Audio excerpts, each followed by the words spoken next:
Shout out to my girl Glamazini. I hope you make it to 20,000 subscribers by the end of this year. I'm shouting you out because I am abasing. That's why I know y'all are like, what in the world? I'm not feeling good this morning, so I'm laying in the bed. But I was reading a comment by Jodilox, and I thought I better get on here and make this video to answer it because I've been right where you are. Stay with me.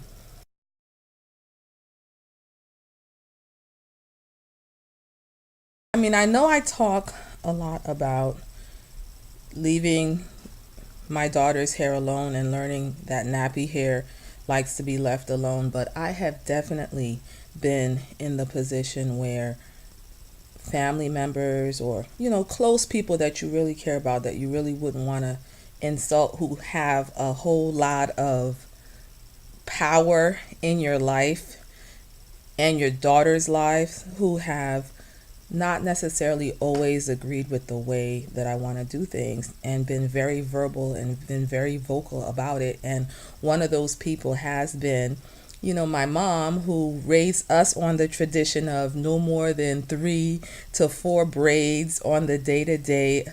Anything less, and you look like a country bumpkin. And she literally did my hair over every morning before I went to school.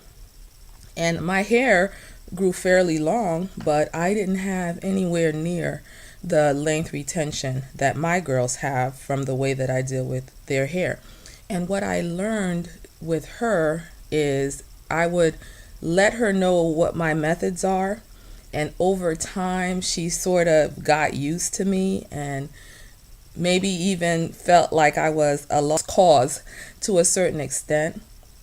But for the most part, she realized that I wasn't going to style their hair every day. But at the same time, I made certain allowances.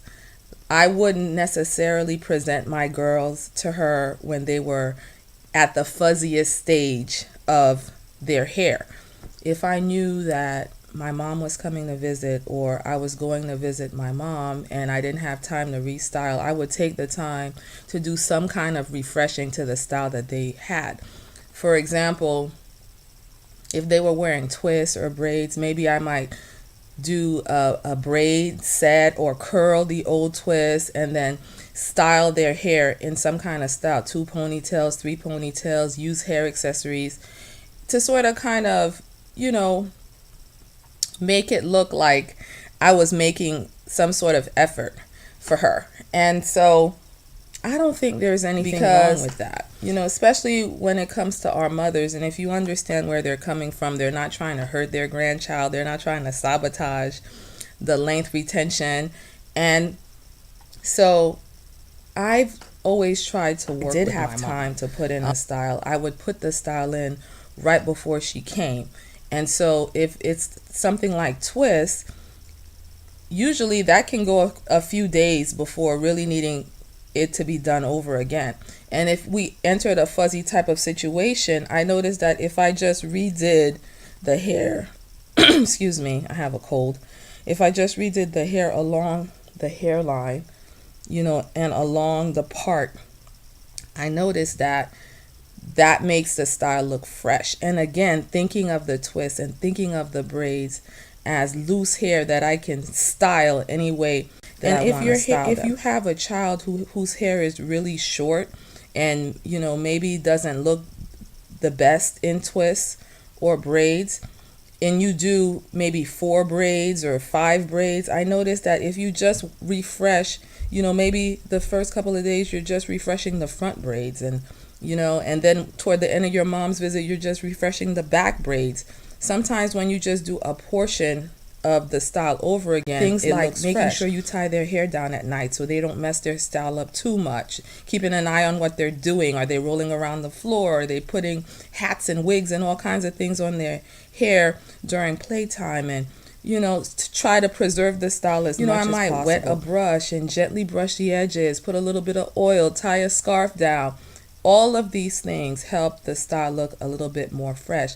And for my mom, I noticed that if their hair is not just looking flat out raggedy, she's okay with that. She's okay with that. The thought is that I am making an effort to manage their hair, even if my effort is not exactly, I put my foot down yours. Now, on certain things, no, you're not straightening their hair.